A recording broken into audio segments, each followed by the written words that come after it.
Thanks everybody for coming here today. First, I want to extend a deep thanks to our veterans here in the room.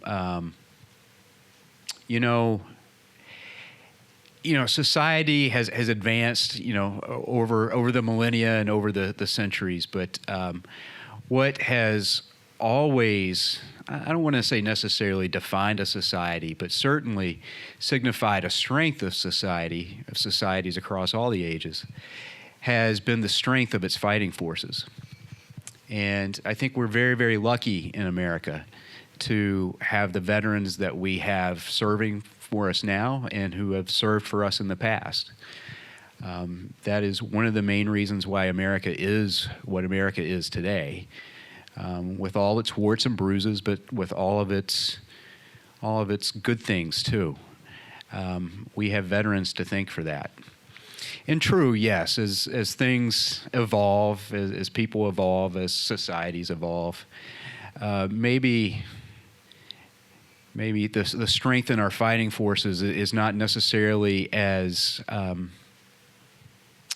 as prevalent or as in your face, I guess you could say, as it once were. But again, today, a nation is still defined largely in part of its armed forces, or due in part to its armed forces. So thank you to those of you who served, and thank you for being here. Thank you for being willing to serve your country, make sacrifices for your country, and not only your country, but the ideals that it upholds.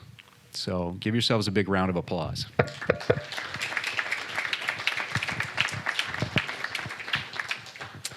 Today is certainly a great day in order to celebrate our veterans and their families, but I also want to take a moment to thank those that actually put today together for you all. So first, I'd like to recognize our police and fire departments and their respective associations for the work that they do today and every day. They're certainly in the community as part of their jobs, but also just as part of their character and part of who they are. And I think, just like I spoke about, our armed services are a big reason why our nation is what it is today. I think our community in Ashland is what it is today, thanks to, in large part, to our police and fire departments. So thank you once again for your work. I also want to thank Candy and Mary and the rest of their staffs for helping organize and put this together. It's always a great event year after year. Candy and Mary put on great events all the time throughout the year, so let's give them a round of applause as well. So.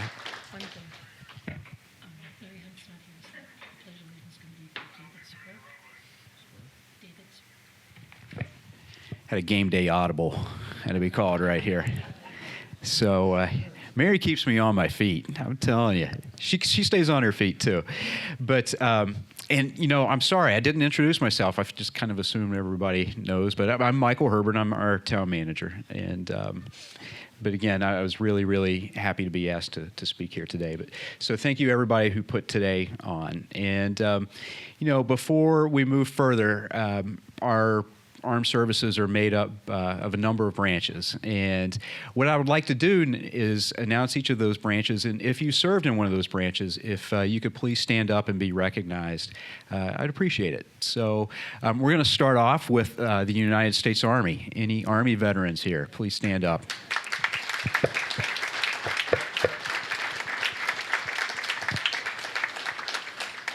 Awesome. Thank you all for your service.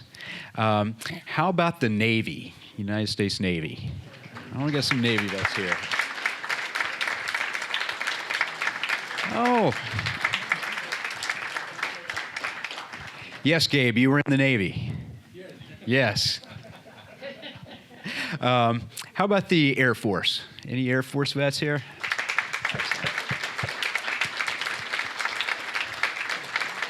I see Sarah in the back, our Veteran Service Director. And Marines? Do we have any Marines here? All right.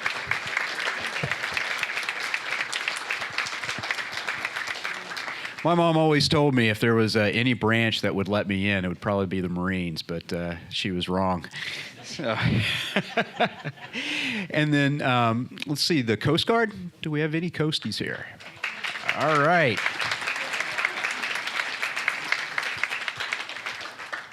Excellent. And I don't know if we're talking Sky Force or, Space Force, excuse me. If there are some Space Force veterans here, I'd love to know who you are, and I'd love to talk to you afterwards, because I bet you got some pretty cool stories. So, the SEALs, any Navy SEALs here? So I believe oh. Excellent. Awesome. Well, thanks to all of you again for serving this great country of ours, and I look forward to serving you lunch today and then getting to speak to you. But let's see. Should I introduce Brett now, or do you want me to go ahead and do the Pledge of Allegiance? Okay. So right now I'm going to ask David Spear to please lead us in the Pledge of Allegiance.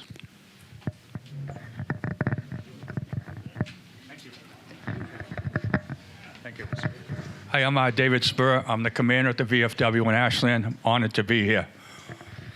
Okay. I pledge allegiance to the flag of the United States of America and to the republic with which it stands, one nation, under God, indivisible, with liberty and justice for all. Oh, can you see by the dawn's early light what so proudly we hailed at the twilight's last gleaming, whose bright stripes and bright stars through the perilous fight over the ramparts we watched that were gallantly streaming, and the rocket's red glare, bombs bursting in air, gave proof through the night that our flag was still there. Oh, say does that star-spangled banner yet wave over the land of the free and the home of the brave.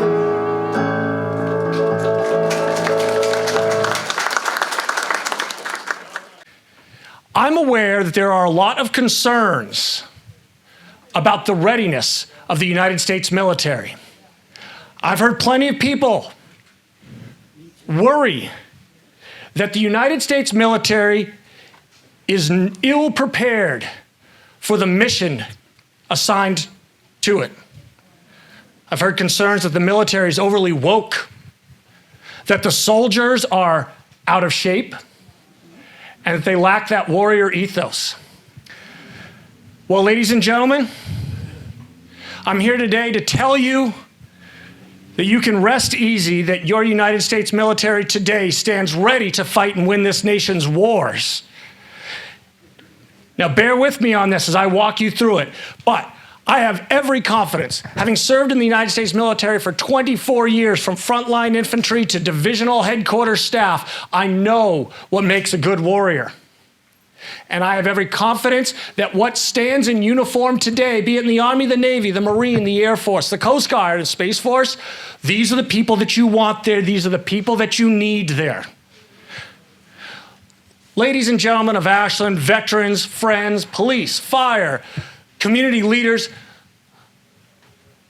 let me ask you how that rigid redcoat may have reflected upon the ununiformed, undisciplined, untrained, ill-equipped Minuteman of 1775 standing on Lexington Green. And it's probably a bad example because we actually lost at Lexington Green. But let's fast forward 2 hours to Concord, to the standing on the bridge at Concord.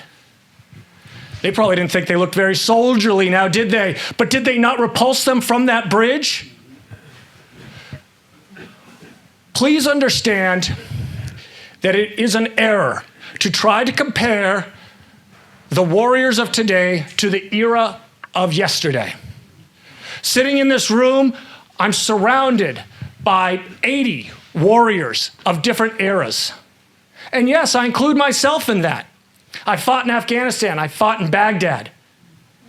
But that does not mean that the war that I fought is the war that our current soldiers will fight. To the contrary, they will fight an entirely different war and they will bring an entirely different skill set to that fight, the skill set that you want.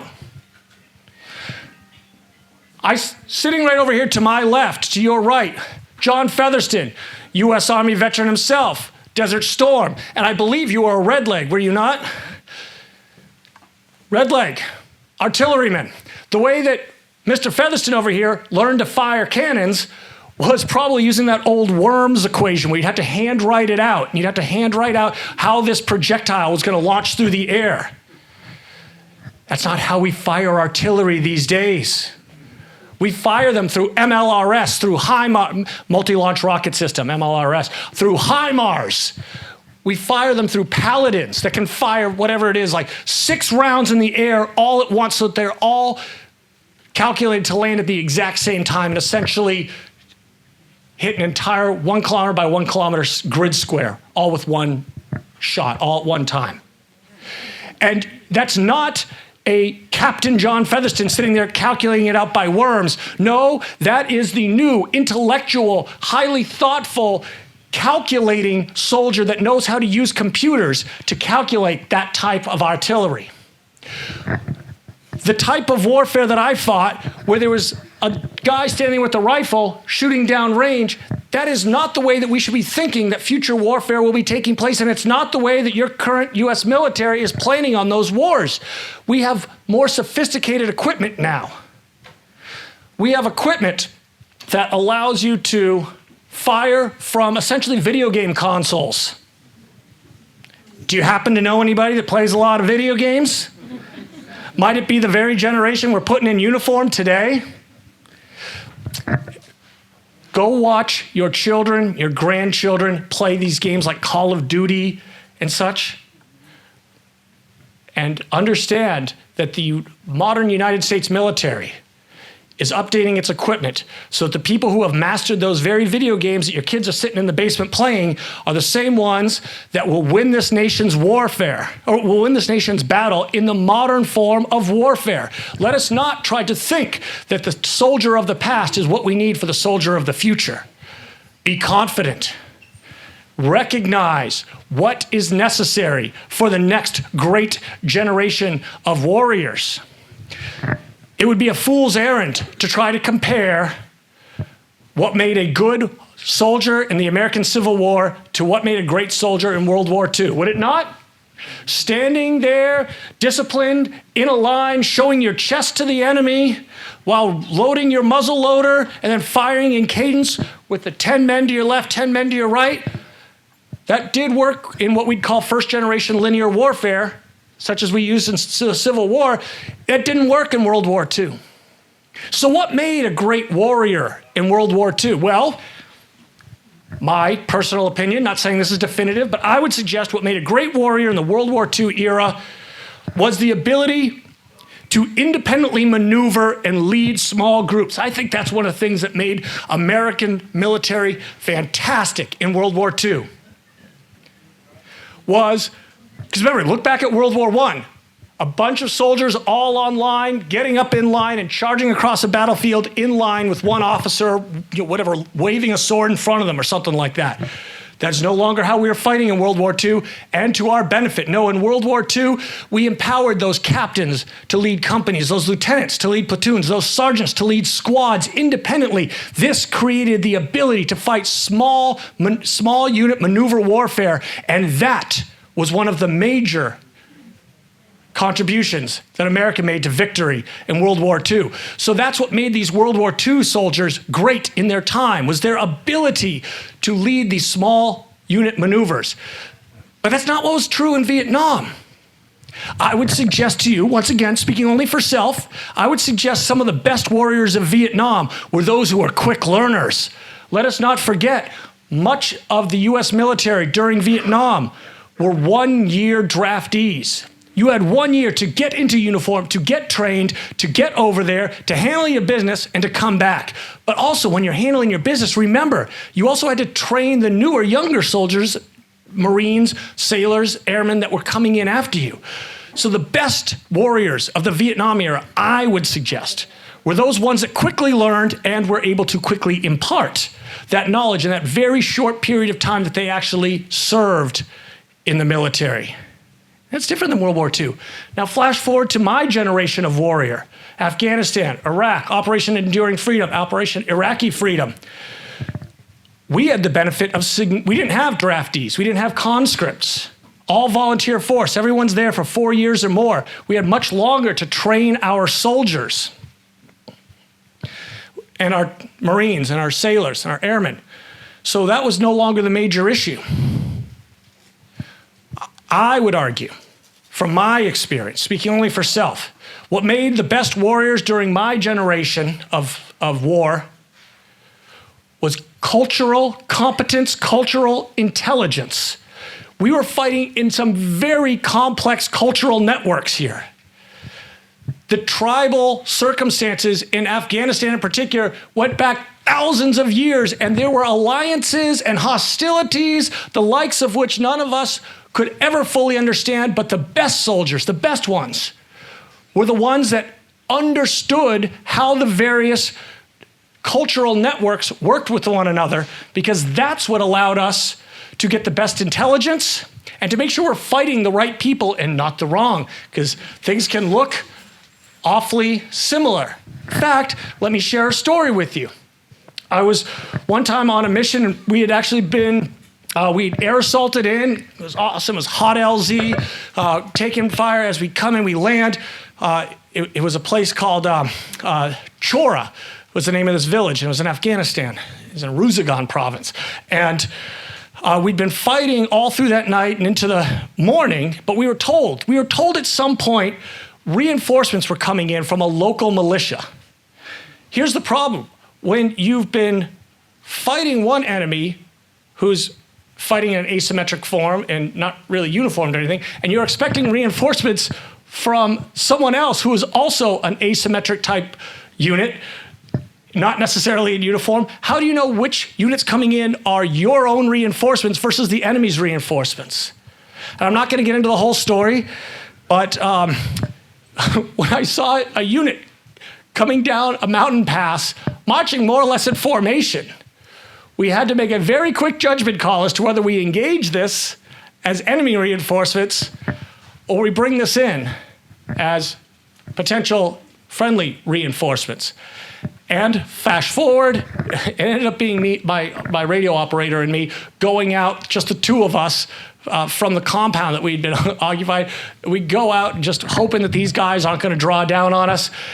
And the person walking in the front, as I get closer and closer, I realize the person walking in the front is not carrying a typical Afghan-style weapon. He's carrying a very Western weapon. And he's got a long black beard and skin that's been out in the sun for a long time. And I try to ask as best I can in Pashtun whether he's the friendly militia, to which he responds, "Hey, g'day, mate. You must be Lieutenant Walker then." Guy was Australian. Turns out he was Australian Special Forces. He's the one that had actually gone out and found the friendly militia and brought them back. So anyhow, put all that aside. The point is, one of the things that really distinguished good warriors from bad, I'm saying there was one other thing, and this doesn't just like an officer or leader thing. We once had an enemy prisoner of war, EPW, right? And one of my soldiers was guarding him, and at the end of his guard shift came up to me and said, "Hey, sir, just so you know, this guy who we just captured in Afghan territory is speaking Arabic. He's doing prayers in Arabic." And this guy was from Massachusetts, of all things. We were stationed in the 10th Mountain Division together. I had no prior connection until I showed up into his unit, but he was from Massachusetts, but he had spent enough time in the Middle East that he actually recognized the difference between Arabic and Pashtun. And so we interrogated him further. It turns out he actually he had come to Afghanistan specifically to join up with the counter-American militias. But so the point is, these types of things that made great warriors during my era. And it's different than what made great warriors in World War II. And it's different than what made great warriors in Vietnam. And I ask of you, have confidence. Have confidence that the warriors we need for the next war are the very warriors that are being trained right now. And 20 years from now, there will be some new Brett Walker standing up before you, telling you all the great things that were necessary of his generation of warrior. So having discussed the present readiness of our military, and with 4 minutes left in my allotted time, I move on to my plea to you. Because for those of you who've had to hear me speak, you know that I always end with a plea to my audience. And here it is. While what makes a great warrior varies from generation to generation, there are some characteristics that endure. The best veterans are, does this sound a little bit familiar, David? The best veterans are those who have commitment, who have loyalty, who have energy, who have selfless service to their community. Veterans, was that not you the entire time you served in uniform? And I ask that, is that not you now?